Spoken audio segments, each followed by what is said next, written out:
When my husband was having an affair with his female subordinate, he asked me to deliver emergency protection supplies to them. Upon discovering his infidelity, I wasn't angry at all. Instead, I simply said, "Here's your order. Please leave me a good review." Just moments ago, I accepted a delivery order. My task was to pick up the order from the drugstore and deliver it to Jubilee Heights, a gated community. I was about a mile away from the drop-off location when I saw the order details. The customer, Miss Irina Upton, had purchased special protection product and added a note saying, "Please deliver it within 30 minutes. You'll be getting an additional tip. Thanks." It was noon. Were they in such a rush? I recently started working as a delivery person, keeping it a secret from my husband, Edgar Graham. It was now my 5th day on the job, and I'd gotten accustomed to the delivery process. After riding the electric scooter for about 15 minutes, I arrived at Jubilee Heights. The security guards didn't stop me, so I rode right to the delivery address. Block 18, Unit 802. I was familiar with this unit. Edgar and I once rented it 7 years ago. When I knocked on the door, it was answered almost immediately. First thing that I saw was an extremely familiar blue shirt. Its buttons were undone, and it hung askew on its wearer, who wore the face that greeted me each morning. 5 hours ago, the owner of that face had given me a loving kiss and said, "Heading off to work now. Love you, Celia." But now he was standing in someone else's house, with a young, attractive woman nestled in his arms, her own wrapped around his waist.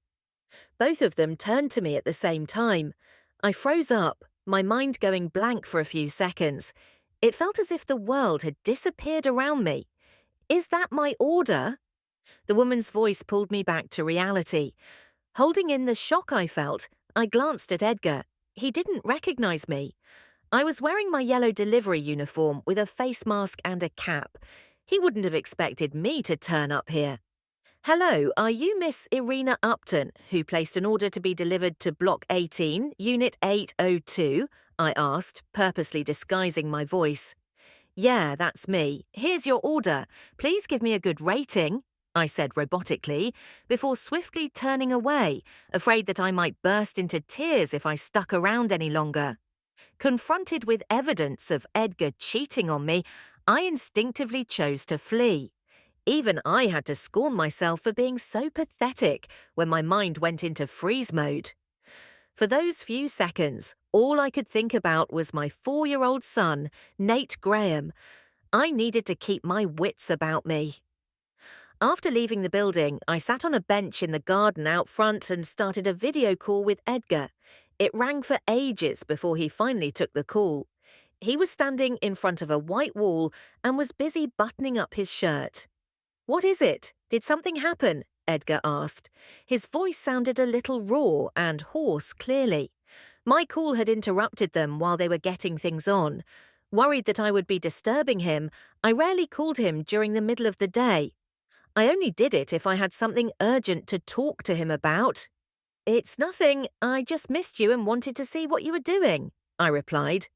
Edgar shot a glance at someplace off-screen. He looked a little nervous. "I'm out having lunch with my colleague. I'll be heading back to the office soon." "I see. Well, I won't keep you any longer than I said," with a forced smile. "Once I get home from work, I'll take you and Nate out for some seafood tonight," Edgar said. His tone is gentle as ever. The call ended, even though it was over 90 degrees Fahrenheit outside. I felt chilled to the bone when I saw how easily he lied to me. I had to wonder just how long he'd been tricking me. She was even doing it in the house we once lived in. Just then, I got a text from an unfamiliar number. "How does it feel to deliver it for your husband to use with another woman?" This was undoubtedly that woman's attempt to provoke me. She'd also sent me a picture of Edgar leaving the bathroom with nothing but a towel wrapped around him. I didn't respond to her text. She was trying to rile me up, but her petty tricks weren't enough to accomplish that. From the moment I found out that she'd specifically asked for me to deliver protection product, I knew something was off. I delivered something to Jubilee Heights a few days ago, and there were photos of me in Edgar's phone. That woman had placed the order on purpose. Today, she was unbelievably foolish for voluntarily giving me proof of Edgar's infidelity, while I silently kept copies of the evidence for safekeeping. Half an hour later, I saw two people exiting the apartment building. That woman from earlier was holding onto Edgar's arm with a bashful glow of satisfaction. I used my phone to record a video of them walking to the car and driving off. Jubilee Heights was relatively near Edgar's office. It was 10 minutes by car. Putting my cap and mask back on, I tailed them on my scooter and saw the woman getting out of the car at the intersection just before Edgar's office building. He kept on driving to the office. I trailed behind the woman and realized she worked for the same company as Edgar. At first, I couldn't believe they were even self-aware enough to take precautions to avoid being caught together. However, I soon recalled that Edgar once told me colleagues in the same department weren't allowed to be in a romantic relationship. That meant the woman had to be in the same department as he was. Another memory came back to me. A few months ago, Edgar had inadvertently mentioned a newly graduated intern who just joined his department. He said she was extremely dumb and didn't know how to do anything. If I recalled correctly, her name was also Irina Upton. Chapter 2. Was I going to get a divorce? Of course, but now wasn't the best time to start the proceedings. My rational side was telling me that if I filed for divorce right away, I wouldn't be getting custody of Nate.